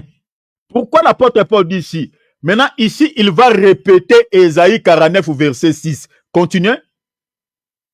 Car ainsi nous l'a recommandé le Seigneur. Ainsi, tu es dans quelle traduction? Lui second. Voilà, mais c'est différent ici. Mais c'est la même chose. Continuez. La recommandé, ici on dit, l'a ordonné le Seigneur. Continuez. Je l'ai établi pour être la lumière des nations. J'ai été établi. Vous voyez comment Paul répète Ésaïe 49 ou 6? J'ai été établi pour être la lumière des nations. Pour porter le salut jusqu'aux extrémités de la terre. Vous voyez, l'apôtre Paul répète exactement Ésaïe 49 ou verset 6. Il dit, pour porter le salut jusqu'aux extrémités de la terre. Verset 48. Les païens se réjouissaient en entendant cela. Vous voyez, les païens se réjouissaient en entendant cela. Hein, tu peux t'arrêter même là, mon frère. Les païens se réjouissaient en entendant cette parole. Donc, vous comprenez que quand on parle de l'extrémité de la terre, dans un autre langage, l'extrémité de la terre, c'est aussi les nations. C'est-à-dire, quand la parole de Dieu arrive vers les nations, c'est ça l'extrémité de la terre. On peut se limiter à ce niveau. Mais physiquement, les extrémités de la terre, c'est aussi au vu de la ville de Jérusalem, parce que c'est là où la parole a commencé, et on peut dire jusqu'aux aborigènes, vous voyez, jusqu'aux Esquimaux, parce que le point de départ c'est Jérusalem, c'est par rapport à Jérusalem, ça c'est physiquement. Mais dans un autre langage, les extrémités de la terre, c'est seulement vers les nations, en gros. Mais ici, pour que cette écriture au sujet du Messie souffrant, cette promesse qui a été dite qu'il sera la lumière des nations, il va amener l'évangile du salut vers les nations. Pour que cette prophétie puisse s'accomplir, il a fallu que Jésus puisse devenir esprit, qu'il puisse habiter dans les corps de ses apôtres et que ces apôtres apportent la parole vers les nations. C'est ça ce que Paul répète ici. Donc Jésus physique n'a jamais accompli cette écriture. Mais Jésus comme esprit, il a accompli la prophétie d'Ésaïe 49 ou 6. Parce qu'il avait habité le corps de ses apôtres. C'est pour cela que nous disons que Jésus est le Saint-Esprit. Je ne sais pas si vous comprenez, mes bien-aimés. C'est ça, c'est comme ça qu'on lit la Bible, cher enfant. Donc ça ne sert à rien de parler, il y a 3, 4, ça ne sert à rien. Vous prenez ça où? Restons dans la Bible. Restons dans la Bible. L'apôtre Paul répète, Ésaïe dit, Jésus le Seigneur qui devait être la lumière des nations, il opère à travers eux. C'est lui qui leur avait accordé son esprit pour accomplir cette promesse. Alors, vous comprenez que Jésus devait maintenant accomplir cette mission. Mais, pour que Jésus devienne le salut des nations, retournons maintenant dans Romains chapitre 11.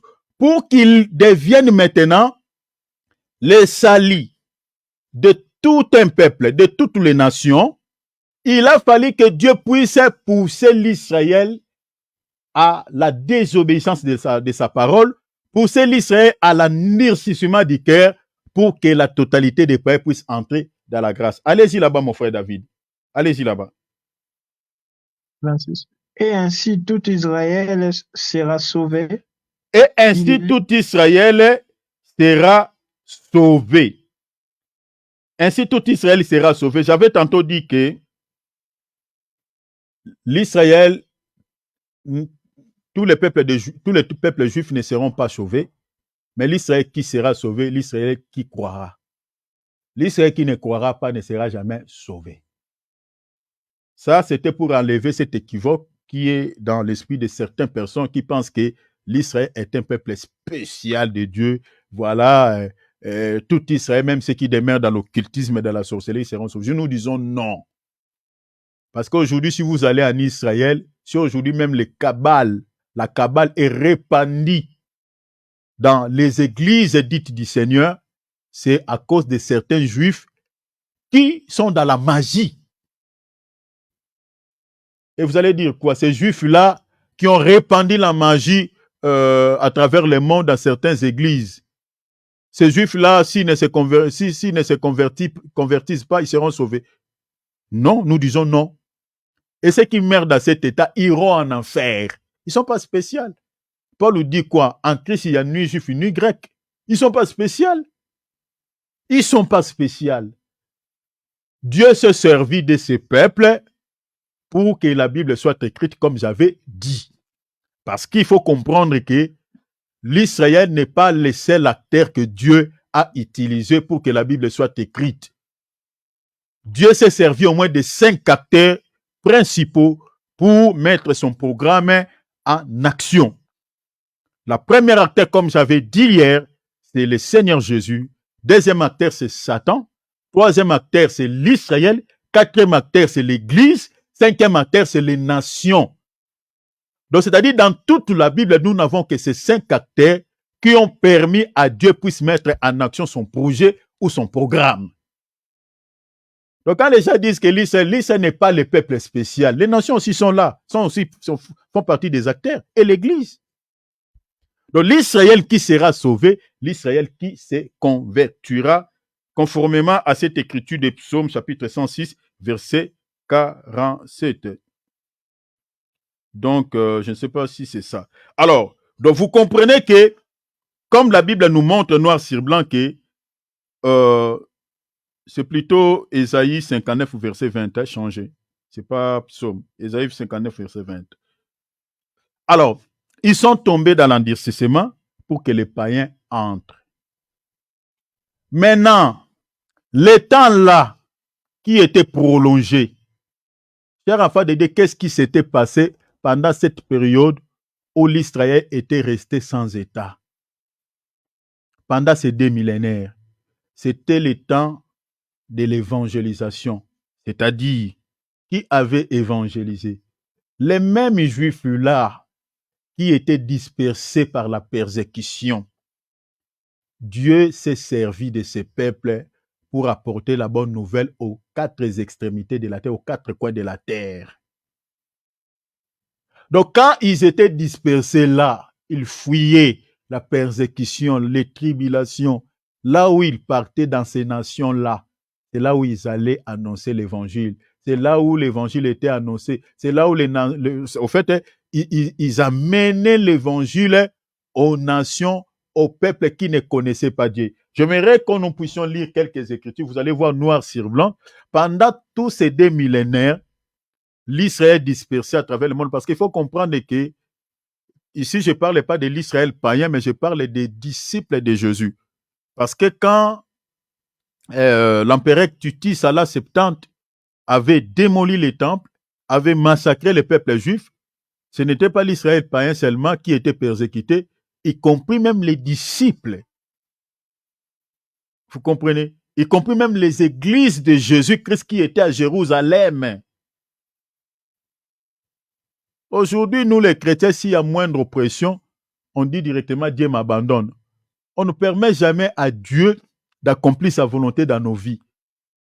Maintenant, qu'est-ce que ces chrétiens-là qui priaient à Jérusalem lorsque la persécution venait, qu'est-ce que ces chrétiens-là pouvaient dire par rapport à tous ces soucis?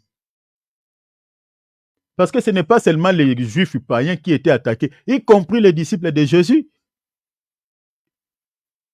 Quand tout Israël était dispersé à travers le monde, y compris les disciples de Jésus, toutes les églises qui étaient en Israël étaient rasées.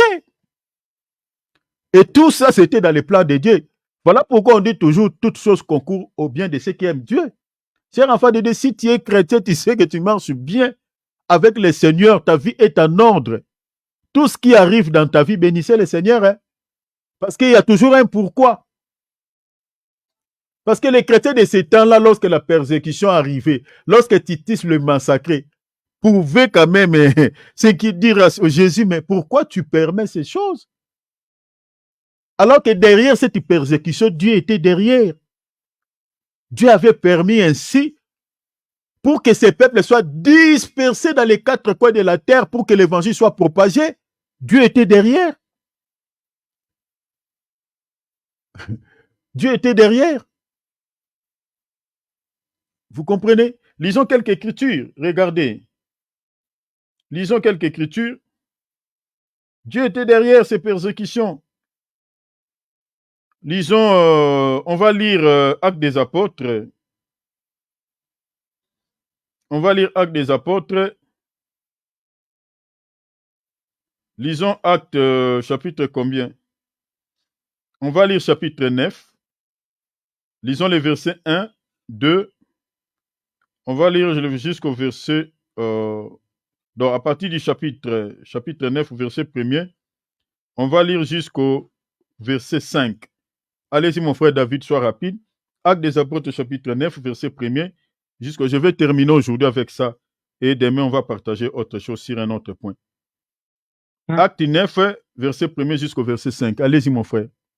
Cependant, Saul, respirant encore la menace et la maître contre les disciples du Seigneur. Du Seigneur. S'est rendu chez le souverain sacrificateur. Il s'est rendu chez le souverain sacrificateur. Verset 2, pour faire quoi? Et lui demanda des lettres pour les synagogues de Damas, afin que, s'il trouve les participants de la nouvelle doctrine, hommes ou femmes, il les amène liés à Jérusalem. Il les amena liés à Jérusalem. Verset 3, mon frère. Comme il était en chemin. Et qu'il approchait de Damas. Continuez, mon frère.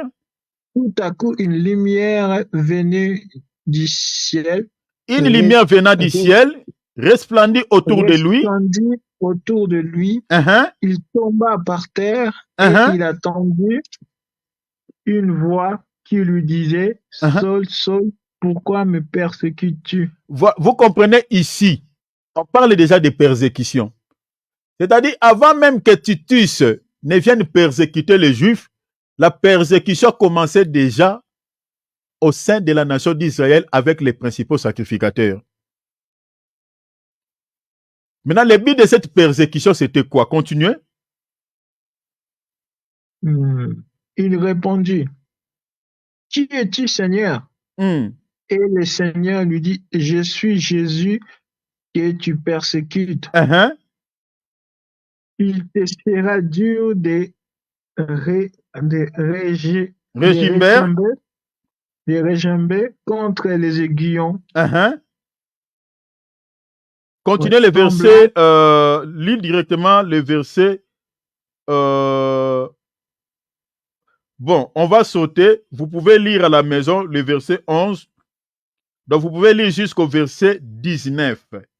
Vous pouvez lire jusqu'au verset 19. Vous pouvez lire jusque là parce qu'on gagne du temps. On va lire... Non, vous pouvez lire jusqu'au verset... Donc, faites tous les chapitres. Lisez même jusqu'au verset 30. Tous les chapitres. À partir du verset 1er jusqu'au verset 30, vous allez avoir l'idée. Maintenant, prenons le chapitre 26.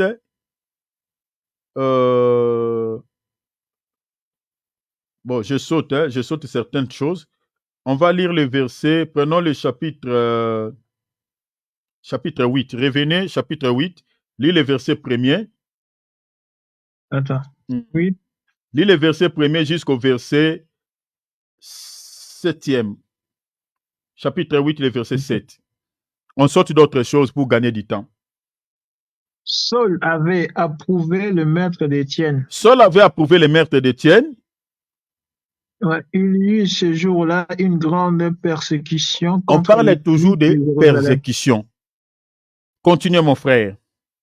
Et tout, excepté les apôtres, se dispersèrent dans le contrées de la Judée. À cause de la dispersion, à cause de la persécution, les chrétiens de l'église de Jérusalem, la Bible dit, se dispersèrent dans les contrées de la Judée et de la Samarie.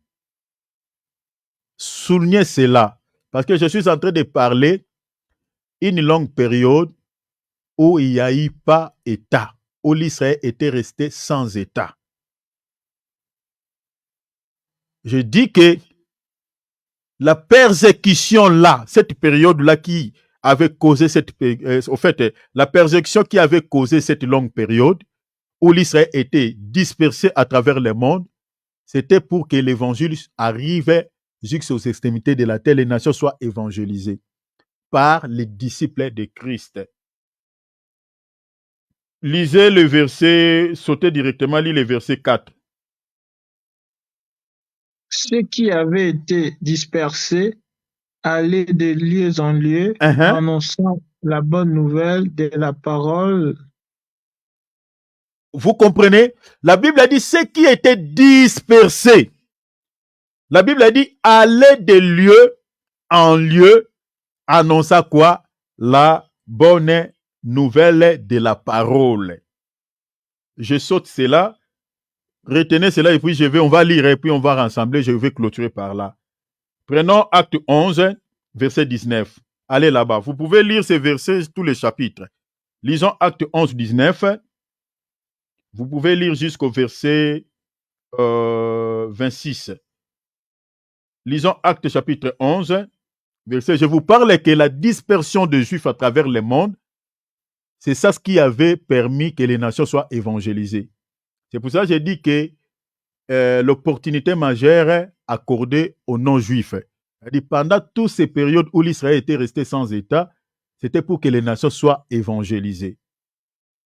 Lisez, mon frère. Ceux qui avaient été dispersés par la persécution. Vous voyez, on dit ceux qui avaient été dispersés par la persécution survenue à l'occasion d'Étienne, comme on vient de lire, allèrent où? Jusqu'en Phénicie. Allèrent jusqu'à Phénicie. Phénicie, c'est où? Phénicie, c'était une ville antique qui était au Liban actuel. Vous voyez, c'était entre le Liban et la Syrie. Donc vous comprenez déjà ici, les disciples qui étaient dispersés, ils n'étaient pas dispersés au pays, bien qu'il y avait d'autres qui étaient aux alentours de l'Israël, mais il y a d'autres qui étaient allés un peu plus loin, vers les nations. Donc dans des régions comme Phénicie, qui étaient des régions païennes, vers le Liban, vers la Syrie. Vous voyez comment l'évangile est parvenu vers les nations. C'est grâce à la persécution. Donc cette persécution était tout un bénéfice pour les nations. Vous comprenez cela? Donc quand Titus était venu massacrer les Juifs là, cher enfant de Dieu, c'était pour notre intérêt. Hein? Donc cette dispersion des Juifs à travers le monde, c'était pour que les nations soient évangélisées. La Bible dit ceux qui étaient dispersés par la persécution d'Étienne, ils sont allés vers Phénicie, c'est-à-dire dans des régions païennes. Continuez, mon frère. Dans l'île de Chypre. L'île de Chypre, c'est vers la Grèce, c'est-à-dire entre la Grèce et la Turquie. Vous voyez? C'est-à-dire même les Européens étaient évangélisés, les Asiatiques étaient évangélisés. Grâce à quoi? Grâce aux disciples qui avaient fui la persécution. Vous comprenez cela? Continuez, mon frère. Et à Antioche. Antioche, vous comprenez? C'est vers quoi? Donc c'est une ville antique vers la Syrie. Vous voyez? C'est vers la Syrie. C'est pas vers la Grèce, mais vers la Syrie. C'est une ville antique de la Syrie qui était située à la Syrie. Donc, vous comprenez comment l'évangile est parvenu vers les nations? C'est grâce à quoi? À la persécution. Je peux m'arrêter même là. Donc, je m'arrête ici. Tous ces passages nous montrent ceci. La persécution qui a eu lieu à la 70, à la 70, la 130, la 135, les peuples juifs étaient dispersés au travers les quatre coins de la terre. Cela avait permis aux nations d'être évangélisées. Conformément à la prophétie de notre Seigneur et Sauveur Jésus-Christ dans l'évangile de Matthieu, chapitre 24, verset 11. Le Seigneur dit, je crois verset 11 ou 10, il dit que cette bonne nouvelle du royaume sera prêchée partout dans le monde entier. Ensuite, il viendra quoi? Viendra la fin. Il n'y a aucune nation qui dira que elle n'a jamais été évangélisée. La parole de notre Seigneur et Sauveur Jésus-Christ est parvenue dans toutes les nations via la persécution de tous les disciples, des disciples de Jésus, la persécution des enfants d'Israël. Parce que les églises de Jérusalem, les églises de la Judée, les églises qui étaient au Samarie, toutes ces églises, ces fidèles-là, ces chrétiens-là, avaient fui, étaient dispersés vers les nations, comme on a vu là. L'Antioche, c'est vers les nations, Turquie là-bas, c'est vers l'Europe et puis l'Asie, voilà, vers tous les pays du monde entier que vous connaissez. Comme on a lu tout à l'heure dans Ésaïe chapitre 59, ils étaient même en Élam. Élam, je crois, c'est la Libye, dans tous les pays. Alors, depuis l'an 70 jusqu'à 1948, les nations ont été évangélisées par les Juifs. Comme on a vu, la Bible dit, pendant qu'ils étaient en train de fuir la persécution, ils annonçaient l'évangile là où ils allaient. C'est comme nous aujourd'hui. On a fui la souffrance de l'Afrique. Mais nous sommes venus en Europe, on n'a pas croisé la bouche. En Afrique, on a servi les seigneurs. Mais en Europe, on continue à servir. C'est pareil avec les Juifs. C'était pareil. Pendant qu'ils fuyaient la persécution, cette maltraitance, là où ils allaient évangéliser. Donc, vous comprenez qu'ils ont évangélisé depuis l'an 70. Vous comprenez maintenant la longue période sans État, c'était pour nous une opportunité. C'est pour cela que j'ai dit que l'opportunité majeure, j'ai dit tout à l'heure, cette grande ligne, l'opportunité majeure, je disais quoi? L'opportunité majeure pour les peuples non juifs. Qui sont nous? Nous avons reçu la grâce. Nous avons été évangélisés par ces peuples. Leur souffrance a été tout un bénéfice pour nous, pour que nous recevions la parole. Ils ont évangélisé le monde entier. Vous comprenez? Donc, comprenons cela. Mais, après avoir accompli leur mission, le Seigneur les a tous rassemblés, selon les prophéties bibliques, les a encore ramenés, alléluia, les a ramenés au pays de ses pères. Or, Jésus a dit quoi? Cette bonne nouvelle du royaume sera prêchée partout dans le monde entier. Ensuite, viendra quoi? Viendra la fin. Vous ne comprenez pas que nous sommes à la fin? L'évangile est arrivé jusqu'aux extrémités de la terre. Les chrétiens juifs ont évangélisé le monde entier depuis l'an 70 jusqu'à 1948. Plus de 2 millénaires, l'évangile a été prêché dans le monde entier. Vous ne voyez pas ça? C'est-à-dire, la Bible dit, lorsque la bonne nouvelle va parvenir, va arriver vers les nations, c'est-à-dire si toutes les nations sont prêchées, c'est-à-dire il n'y aura aucune nation qui restera comme cela sans être prêchée. Vous comprenez? Sans être prêché. Donc l'évangile est arrivé dans toutes les nations. Maintenant, cet évangile-là a permis, merci l'homme de Dieu Alex, a permis maintenant que nous soyons aujourd'hui chrétiens. Chrétiens. Vous voyez cela? Et Dieu a ramené ses peuples. Ne voyez-vous pas que nous sommes à la fin? Ne voyez-vous pas que nous sommes à la fin? Et quand nous disons la fin, j'avais dit tantôt que la fin, c'est une période. Hein? C'est une période. Comme on avait vu avec Noé, Dieu a dit que la fin de toute chair est arrêtée. Depuis le jour où Dieu avait libéré cette parole, c'était la fin. Mais maintenant, l'accomplissement de cette fin est accompli à la fin de la construction de l'arche. Quand Noé a fini de construire l'arche, et puis Dieu a jugé, c'était déjà la fin. Maintenant, la fin des temps des nations a débuté depuis la venue du Saint-Esprit. Les peuples dispersés, c'était pour évangéliser. Et aujourd'hui, les peuples là, Dieu les a ramenés au pays de ses pères. Et que vous ne comprenez pas que le Seigneur est tout proche à la porte. Devons-nous continuer à vivre comme les païens? dans la distraction, laisse-moi nous dire, tel que nous sommes là, je suppose à la manière des hommes, l'Église ne restera pas plus de 5 ans sur la terre. Je dis à la manière des hommes. Parce qu'en voyant comment est-ce que toutes les prophéties sont bel et bien accomplies sous nos yeux, chers enfants de Dieu, il ne reste plus rien. Il ne reste plus rien.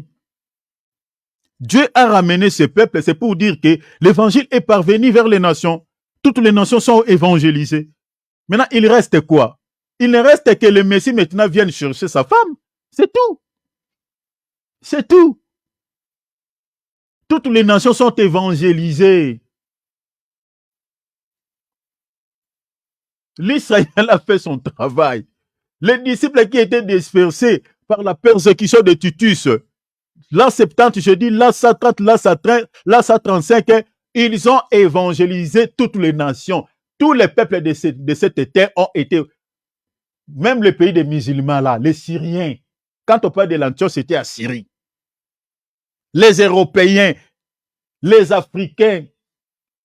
Parce que le Seigneur, selon la prophétie d'Ésaïe 59, verset 20, il dit qu'ils seront dispersés dans tous les 4 coins de la terre. Posez-vous la question, pourquoi Dieu devait libérer une telle parole dans tous les 4 coins de la terre, dans tous les pays? Les billes, c'était quoi?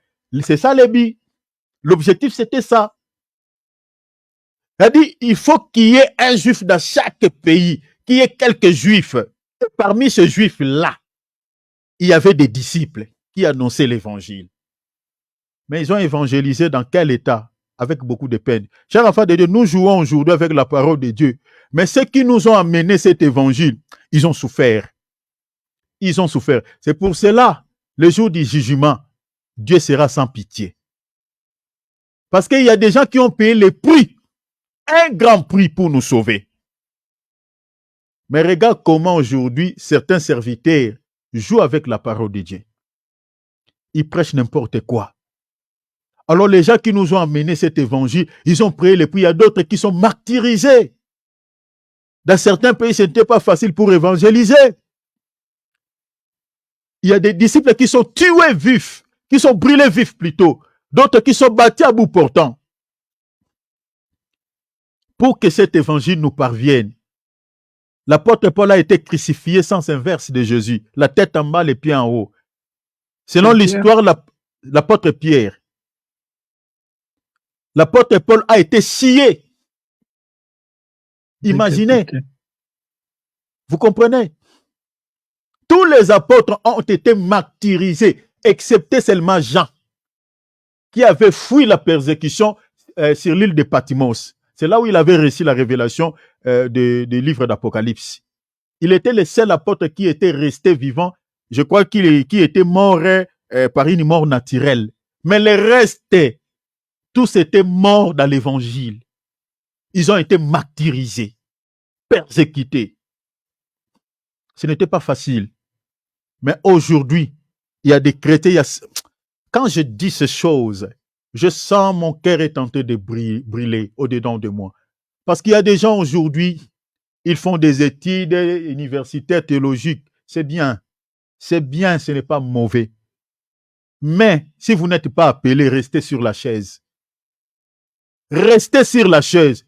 Parce qu'aujourd'hui, on entend n'importe quoi. On entend n'importe quoi. Les gens jouent avec le peuple de Dieu. Mais il y a des gens qui ont payé les prix. Qui ont donné leur vie. Qui ont donné leur sang. Par la persécution, les disciples, ils ont évangélisé. Donc si le Seigneur n'avait pas permis la persécution en Israël, nous, les nations, ne seraient pas sauvées. On ne pouvait pas devenir chrétiens. Ça allait être compliqué. Parce que les gens qui sont à Alaska là-bas, les Esquimaux, les aborigènes, ceux qui sont aux terres de feu, aux extrémités de la terre, vu le point de départ Jérusalem, qui allait leur apporter l'évangile là-bas par son bon vouloir? Ça allait être compliqué. Donc il a fallu que Dieu puisse créer un vent qui va booster ces peuples, qui va pousser ces peuples d'aller même dans des coins Physiquement, comme ça, ces peuples ne pouvaient jamais aller. Mais suite à la maltraitance, suite à la mort, ces peuples n'avaient pas le choix. Ils sont allés habiter dans des coins de la terre.